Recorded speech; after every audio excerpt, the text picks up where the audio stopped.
The stage is set. For the first time since 2010, we have more than 2 drivers in a final round shootout. For the first time since 2007, a 3-way title fight. Let's talk about the Qatar Grand Prix weekend. I think it's best to start off with the McLarens because the headline thing is going to be the strategy call. It's interesting that they didn't expect everybody else to pit on lap 7. It's also interesting that they didn't give either driver the offer to pit on lap 7. They had probably about a quarter to a half a lap where they could have gone, look, if you pit now, you have to pit on 32. We don't know if anyone else is going to go for it. And then see if either of them would take it. I think that they expected that they could run off and build up the gap. I think that they did have the car to do it if they made their race perfect and provided that a certain driver didn't get into form. If that certain driver was behind the wheel of one of their cars, he probably could have pulled it off. But it wasn't to be for Piastri. Second place, about a dozen seconds off. As for Lando Norris, he just didn't have the pace. I mean, remember, he was behind Verstappen before the safety car kind of period and all of that. And yeah, it wasn't McLaren 1-2 for quite a while. It was a McLaren 1-2 on the grid. But Lando just didn't have it today. This is more a Piastri track. Be interested to see whether or not Abu Dhabi is one of those. But for Norris, he can just finish third. And that's what he needs. He needs to have the luxury of being able to just finish third and take the title. It's not as comfortable as it could have been. Like, the double DSQ in Vegas was a big deal in that way. If it hadn't have happened, he would be champion. But it did happen. And in the sprint, he didn't have enough either. George Russell got through to second. So there definitely are some questions to ask. Interestingly, Norris seemed really rattled in the media pen. And he has been this weekend. I mean, it is his first proper title fight. Last year, I wouldn't say it was a proper title fight, but is he starting to see the cracks form and show at this stage? Piastri has to just go all out. He was like, oh, I know I made a decision, but what can we do? That said, Piastri's been in this rut for quite a while, so is it surprising that he was suddenly like, yeah, what can we do? But a first podium since Monza. Sounds weird to say, but yeah, first podium and he won the sprint. What more could you want? I guess the one thing you could want to be is Max Verstappen. That Red Bull really wasn't it this weekend. I mean, he got out-qualified by Yuki Tsunoda in the sprint. But he's just relentless. He improves as the weekend goes on. And he's taken it comfortably. Without a shadow of a doubt, he has been the best driver in F1 this year. And that's not a thing of outperforming the car. There are definitely some points where Max made his own issues. Spain is the one that comes most to mind in that case. But I would also say, when it comes to Max, there have been weekends where he's just been able to be otherworldly and pull it all off in ways that he needed to. I'm thinking, yeah, Suzuka. I know back at the time I was like, well, he just had to out-qualify them.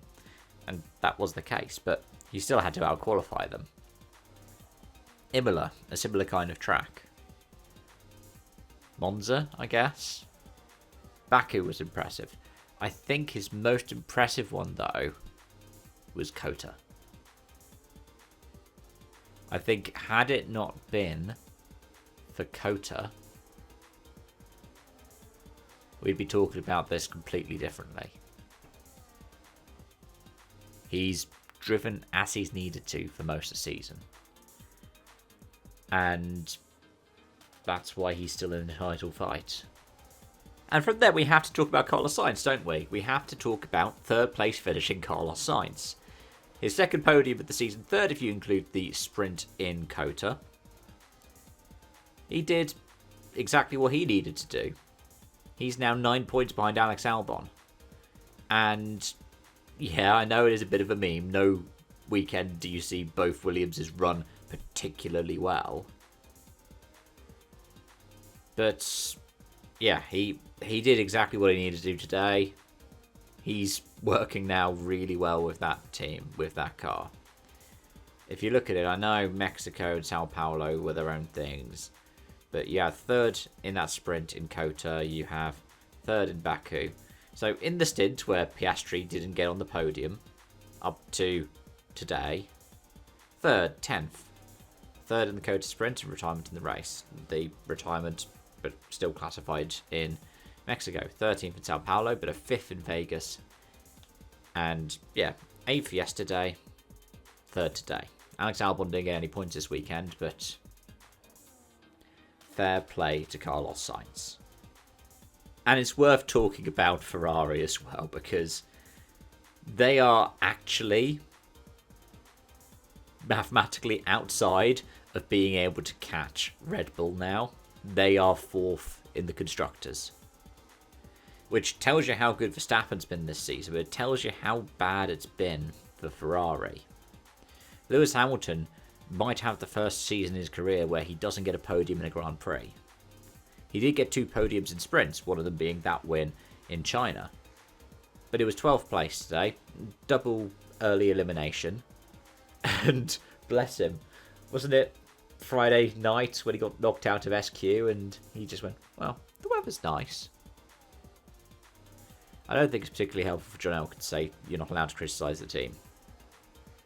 Maybe it's because, you know, Marchione's golden boy Leclerc was also criticising the team. But when you look at the situation now, Lewis is only 2 points clear of Antonelli. Leclerc is completely in a no man's land. I mean, so is Russell, to be fair. But this could be the lowest that Lewis Hamilton finishes in his F1 career in the points. He's been comprehensively beaten by Leclerc this season, but Ferrari just really haven't been there.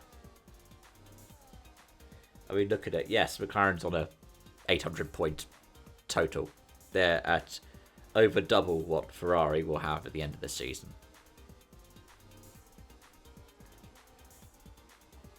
Mercedes, yeah, 459. Red Bull, 426. Ferrari have really struggled, and it has been bad. Elsewhere, much of the rest of the title fights are decided, or championship battle, should I say. Williams are guaranteed 5th. They are 45 points clear of RB. Alpine are guaranteed last. They are 46 points behind Sauber. Sauber are 5 points off of Haas, who are 7 points off of Aston Martin, who are 12 points off of Racing Bulls. It is mathematically possible for Sauber to get 6th in their final season as an F1 entity before they become Audi. But for the 2 Ferrari-powered teams in this, it was an awful weekend, wasn't it? Being 1 car retired in each. One by own doing, one just they had a decision to retire the car. And then the other ones just struggled. I mean, Bortoletti got 13th. He was the one that experimented with the softs in that second window. But yeah, Ocon was 15th. And as for up ahead of them, V-Carb got a 9th. Now as for Lawson after Hadjar's puncher, they would have been basically home dry with 6th place had it not been for that puncher right at the end. Yeah, Aston Martin with the 7th place in the sprint and in the race for Fernando Alonso. Can you believe it took him up until his home race to score points? And now there he is, 1 point behind Hülkenberg, who scored in the first round of the season and has a podium to him this time round as well.